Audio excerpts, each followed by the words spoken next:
federal law wrote 4 rules for your IEP meeting. Your building invented the rest. One of those 4 has a second half almost nobody quotes. It decides whether the teacher who missed your meeting was legally allowed to miss it. Don't lose that thread. Notice membership, parent participation, what the team has to consider.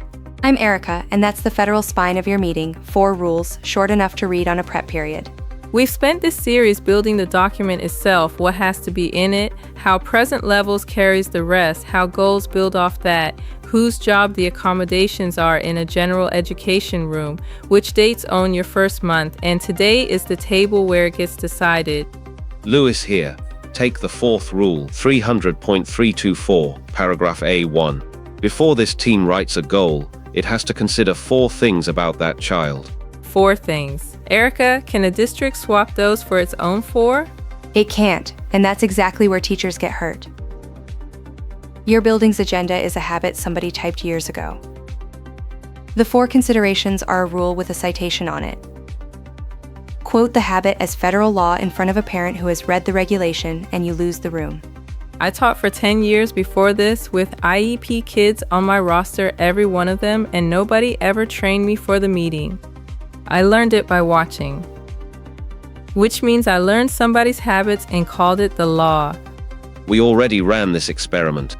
Habits outlive the people who made them. So name the layer out loud. Federal, state, district. 3 words in front of a parent, and the temperature in that room drops. It drops for you too. A lot of the friction at that table is 2 people quoting different layers at each other and both being, who decides the order of the meeting? The law or your building? Your building or your state. Never the federal regulation, which isn't a small thing. A meeting people dread turns out to be a local invention, and local things you can change. Everything else in that room is somebody's habit with a chair under it. The federal share is 4. Let me pause for just a second because this genuinely helps. If you're getting value here, hit that like button, then subscribe and ring the bell. It costs you nothing, and it is the single biggest thing that keeps these videos coming.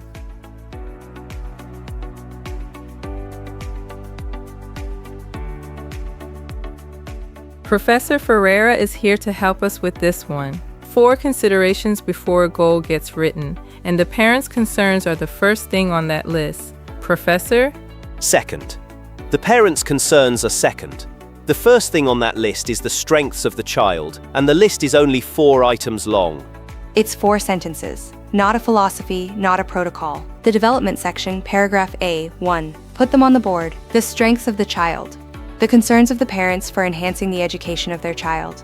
The results of the initial or most recent evaluation. And the academic, developmental, and functional needs. Strengths is first on the page. That's the argument right there. You're right that it's first on the page. And the regulation never, the real thing, it says consider. It doesn't say open the meeting that way. So the sharper question is whether starting there makes a better meeting. They get shorter ones. A parent who hears one true specific sentence about their own child in the first 2 minutes stops bracing. The regulation can't legislate that. It only makes you consider it. Think about a gym intake before anybody hands you a program. Strengths is the trainer asking what you can already do. The parents' concerns are the client naming what they're afraid of. The evaluation results are the fitness test. The needs are the gap.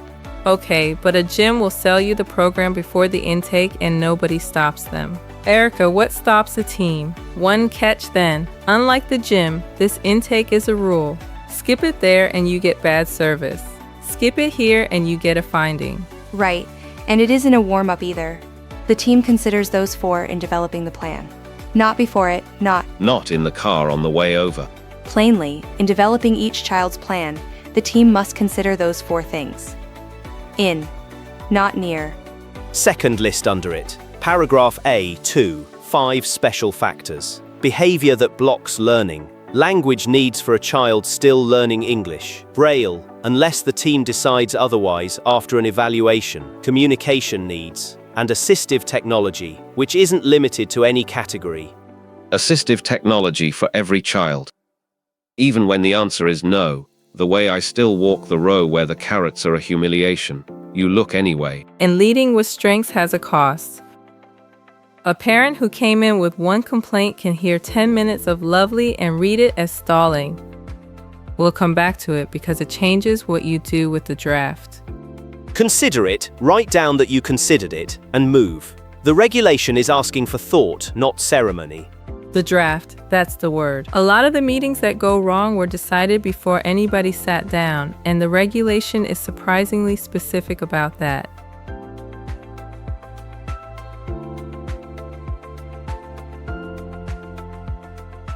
Preparatory activities are not a meeting. That isn't an interpretation. It's a sentence in the Parent Participation Safeguard, paragraph B3, and hardly anyone in a school building has read it, which means the team that drafted before you walked in wasn't cheating.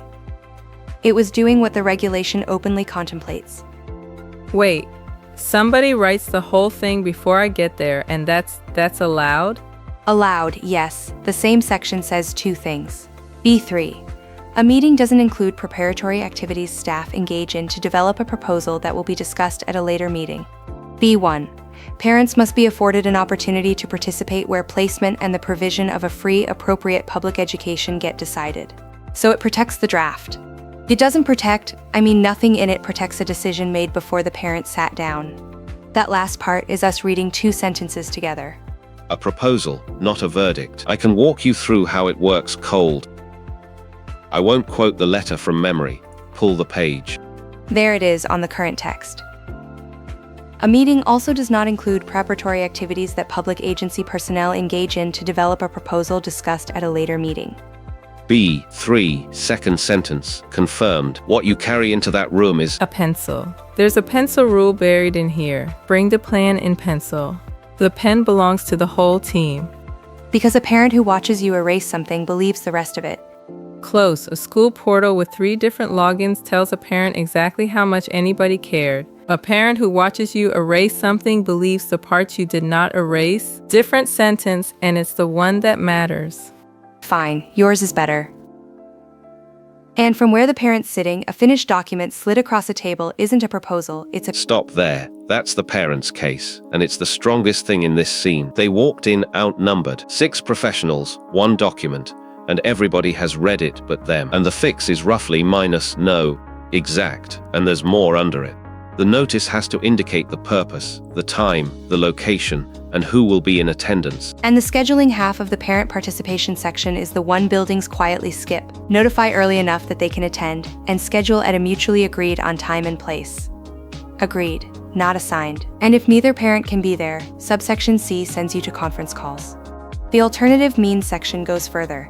The parent and the agency may agree to video. May agree, both of them. And understanding it is the agency's job. Subsection E, whatever action is necessary so the parent understands the proceedings, including an interpreter for parents who are deaf or whose native language isn't English, including an example, not a ceiling. If you hold one thing from this scene, hold that one. It separates a meeting a parent trusted from a meeting a parent sat through. And there's one line for the notice email that does more than any agenda I ever typed. We'll get to it before this is over. Lewis, you keep starting a sentence and stopping. Say the whole thing. It isn't ugly, it's the one nobody answers. If the plan is already written, what exactly is the parent participating in? Everything that hasn't happened yet. Say the word draft out loud when you hand it over and let it move. If nothing in there can change because a parent talked, you brought a decision with a signature line. Everything so far is the meeting you actually hold. The next part is the person who never showed up, and that's where a good meeting quietly stops counting.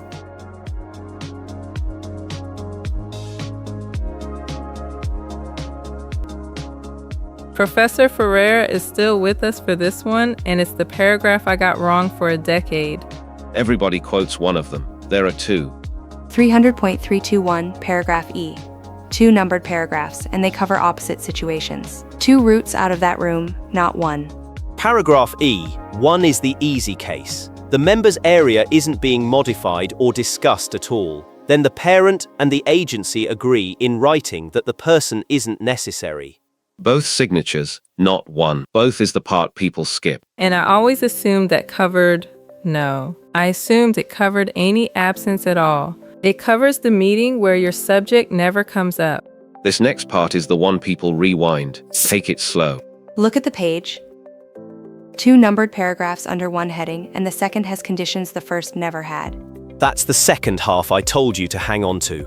Paragraph E2. When the meeting does involve a modification to or discussion of that member's area, then 2 things, joined by and. The parent, in writing, and the agency consent, and the member sends written input to the parent and the team before the meeting. So the reading teacher writes it down first, or she's in the room. That's what happens when somebody plans to be out. Wait until you hear what happens when they just don't come. So can we hold the meeting anyway if a parent doesn't show? Which one, though? A parent who declined, or a parent nobody could reach? 2 different answers. Nobody could reach. 3 voicemails, no reply.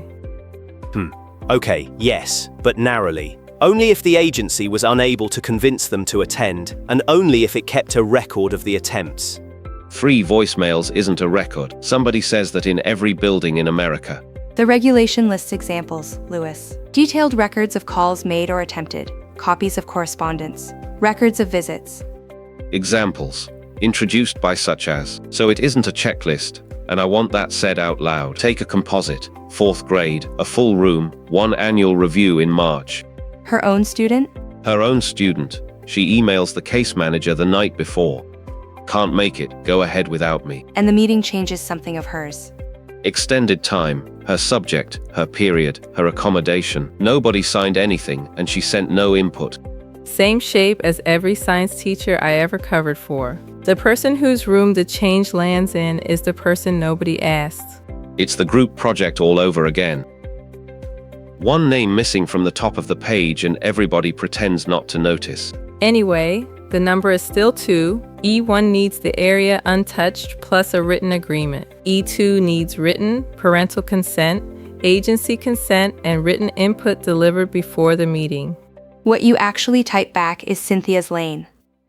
I'd write it like a lawyer and scare somebody. 2 sentences, I can't attend. Here's my written input on reading, and I'm fine being excused if the parent agrees in writing.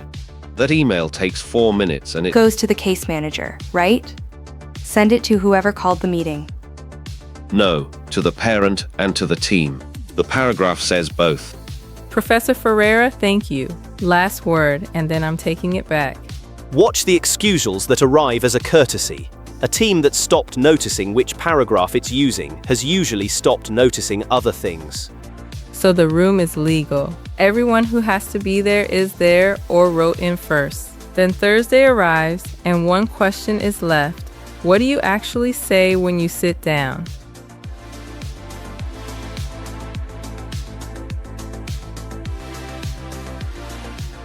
You say the child's name and 1 true specific thing about them.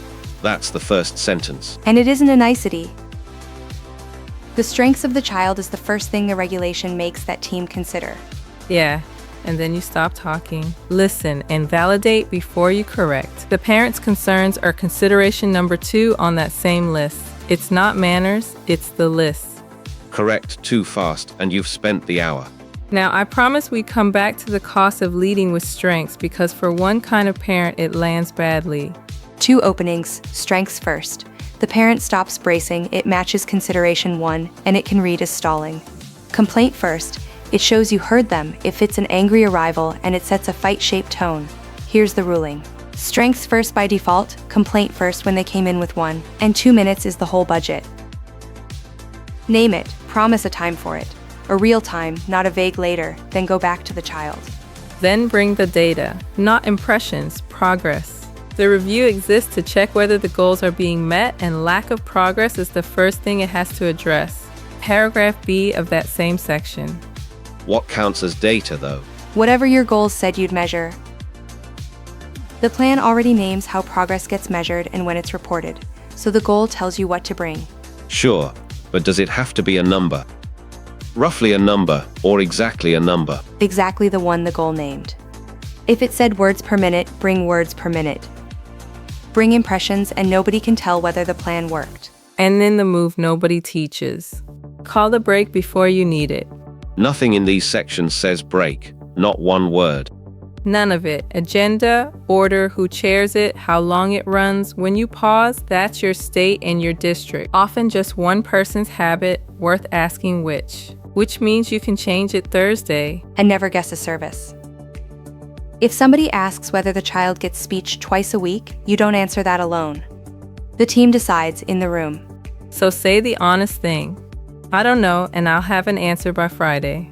Then have it by Friday. That's one clean step, and it buys more trust than any binder. And the line I said we'd come back to. It goes in the meeting notice, and it's 2 sentences long. Here are 2 times that work, and here's who will be in the room. Tell me if neither one works for you. That sentence does 2 federal jobs at once. And to borrow Cynthia's word, it tells the parent the whole thing is still in pencil. Pencil. And they can hear it in your voice. 4 rules are federal, Cynthia.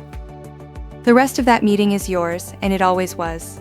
If this made Thursday less frightening, hit like and subscribe so the next one finds you. Episode 10 is the form that protects you when a meeting goes sideways. Mine is the meeting where a mother cried and I kept reading from the page.